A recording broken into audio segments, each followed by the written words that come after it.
Cricket के अंदर अक्सर औकात जब हल्का सा बैट के साथ बॉल टच करके पीछे कीपर के पास कैच चला जाता है और वो कैच को पकड़ लेता है, तो अक्सर औकात जो फील्ड में मौजूद अंपायर्स हैं वो बॉल के बैट के साथ टच होने को सेंस नहीं कर पाते, उसके बारे में कंफर्म नहीं होते, कोई डिसीजन लेने की पोजीशन में नहीं होते और वो इस तरह के डिसीजन को थर्ड अंपायर को पास कर देते हैं। या इसके अलावा आजकल जो रिव्यू सिस्टम है उसके अंदर बैटिंग साइड या बॉलिंग साइड जो है वो रिव्यू लेती है, तो फैसला थर्ड अंपायर के पास चला जाता है और थर्ड अंपायर उस बॉल के बैट के साथ टच करने के अमल को चेक करने के लिए, टच होने या ना होने को कंफर्म करने के लिए जिस टेक्नोलॉजी का इस्तेमाल करते हैं उसे अल्ट्रा एज टेक्नोलॉजी कहा जाता है। और इस वीडियो में हम अल्ट्रा एज टेक्नोलॉजी को अच्छी तरह से समझने वाले हैं।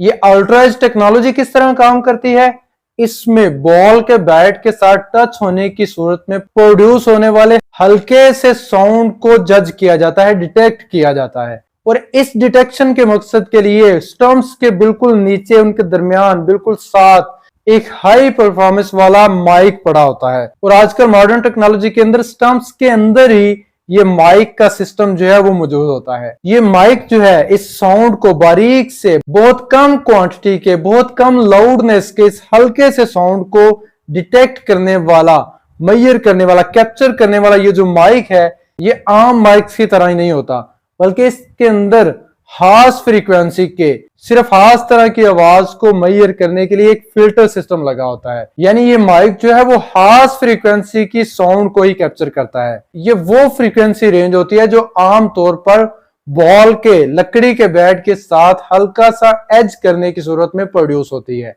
और वही बॉल अगर पैड के साथ टच होगा या उस बैट्समैन का बैट जो है उसके शू के साथ या ग्राउंड के साथ अगर टच हुआ है, तो इन सूरतों में जो आवाज पैदा होती है उसकी फ्रीक्वेंसी जो है बॉल के बैट के साथ टच होने की सूरत में प्रोड्यूस होने वाली फ्रीक्वेंसी से डिफरेंट होती है, अलग होती है। और ये जो माइक इस अल्ट्रा एज टेक्नोलॉजी के लिए यूज होता है, थर्ड अंपायर जिसको यूज करता है, वो माइक उस बॉल के बैट के साथ एज हल्का सा टकराने की सूरत में प्रोड्यूस होने वाले, पैदा होने वाला जो साउंड है सिर्फ उसके सेंसिटिव होता है, सिर्फ उस फ्रीक्वेंसी को कैप्चर करता है। बाकी सारी साउंड्स को, बाकी सारी फ्रीक्वेंसीज को वो निग्लेक्ट कर देता है, छोड़ देता है, इग्नोर कर देता है। इस साउंड को कैप्चर करने के अलावा, इस साउंड को डिटेक्ट करने के अलावा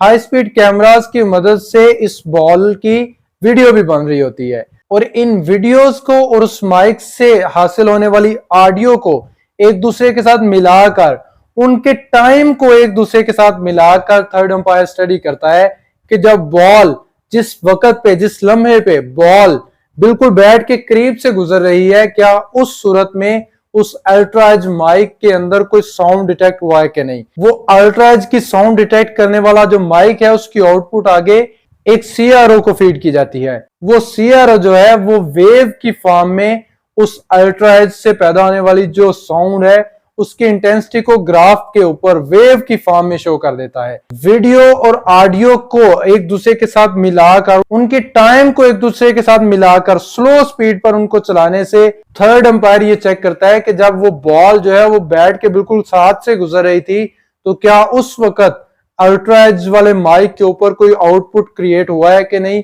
उस वक्त उसने कोई साउंड डिटेक्ट किया है कि नहीं।